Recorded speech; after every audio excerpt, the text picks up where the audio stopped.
Hello, happy Monday, everybody. I hope this finds you doing well. Hope you had a good weekend and maybe you even got to get those Christmas decorations up if you hadn't already done that. We had some nice weather here where we are, so there are lots of people out putting up their Christmas decor. So, anyways, as you jump on, as you watch this live with me or later, as always, I want to hear from you. I want to meet you here on Facebook. So, leave a comment and let me know where you're listening from and tell me a little bit about your horse business, even if it's just the name and what you love to do. So also something fun, tell me about your horse. What breed of horse do you have? That's another fun tidbit you can add. So, as usual, I am here to share a little bit of marketing with you. So, it's your Monday marketing tip, and today we are talking all about your customer's journey. So, it may not be something that you're accustomed to thinking about very often in those particular terms, but I bet you do think about it more than you realize. So, really, I want you to think about your customer's journey, meaning from the time they hear about you, from the very first time they hear about you, until they purchase, but even past that. So their journey with you is not just the purchase, it's what happens afterwards, how you're making that an experience for them. And then even later on, if they haven't bought from you in a while, are you staying in touch so that you're still top of mind? And then when they're ready to buy again, they know exactly where to go. So this idea came about because as my guest last week on my podcast, How to Market Your Horse Business, was Jennifer Hurt with JR's Equine Spa and Retreat. And she was sharing specifically about her open house and grand opening that she hosted this fall. And we talked about how it was a success, about the different things that she did leading up to the event, what happened at the event, and then even because it worked out so well, she's going to make it an annual event, an annual open house. So if you haven't listened to that podcast yet, jump on over to stormlilymarketing.com/9 and give it a listen when you get done here today. Of course, you can also catch it on your favorite podcast player, whether that's Apple Podcast or Google, whatever it might be. So back to customer journeys. This came up because Jennifer was sharing that when she was planning the event, she made sure to think about the customer's experience. From the time they pulled into the parking lot until they left, she thought about things like having something going on at all times so that they didn't have an opportunity to be bored and leave. And so when they were clinicians, there were also booths. There were the people, maybe they weren't interested in the topic that was going on, they could go shop at a booth. There was also food present, so people didn't have to leave, which kept them there on the premises and also supported their local FFA.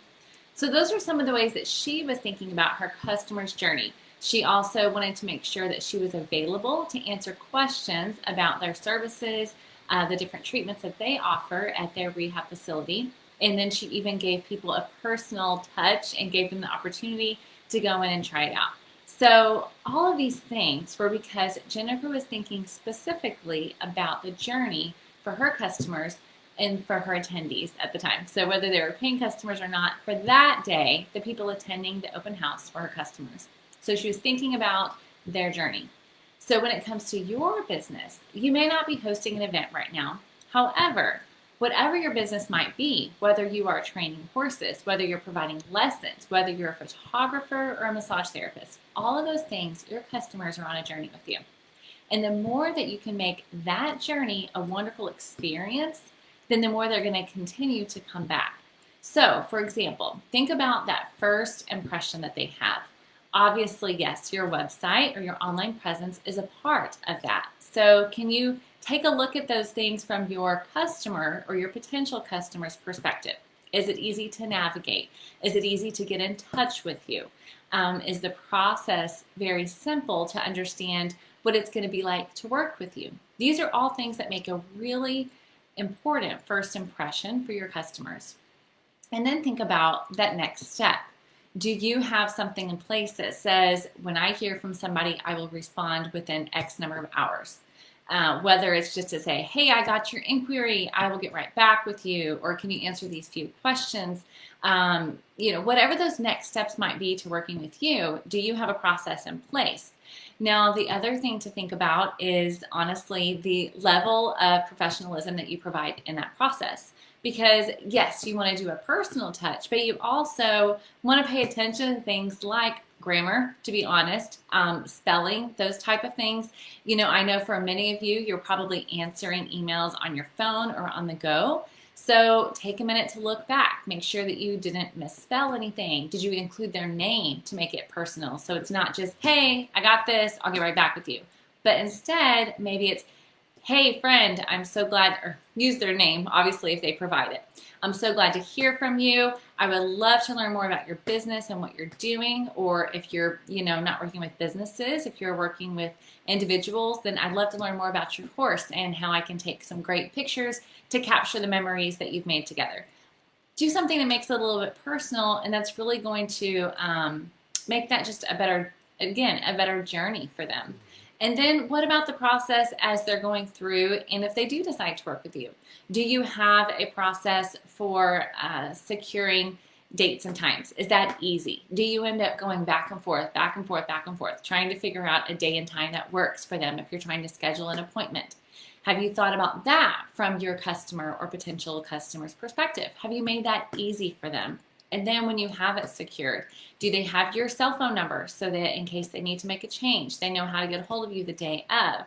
Those types of things are all things that you can think about from your customer's perspective to make it an enjoyable journey, an enjoyable experience. And then just keep going on. Think about each step as it looks to work with you. And how can you personalize that even more? How can you make that even more enjoyable for them? So, maybe it's sending them a gift at the end of the process. Perhaps, there's a candle company that I love on Etsy. And so I always share that candle. And so maybe it's something like that where you can share something that you love, you can support another small business. And again, just making that extra enjoyable, letting them know how much you appreciate them and leaving a good taste in their mouth, so to speak, so that when they're ready to work with you again or they need those services again, then they remember exactly who they're going to call and come back to. All right, friends, so that's your Monday marketing tip. Think about your customer's journey. Even if it's not mapping it all out on a piece of paper, spend just a few minutes today just thinking about that. And is there one area that you can modify or make a quick edit to make it extra easy and simple and enjoyable for your customers or potential customers, whatever the case may be? Now, again, this was inspired by my podcast episode with Jennifer Hurt at JRZ Equine Spa and Retreat, and we talked this past week about how to host a successful open house and grand opening. So if you have not listened to that, please do take a listen. And one quick thing, and I say this in the podcast too, but you may be listening to that thinking, Denise, I'm not going to be able to do an open house. Everything's shutting down where I'm at, or things are changing. Things are constantly changing right now because of the pandemic, and I get that.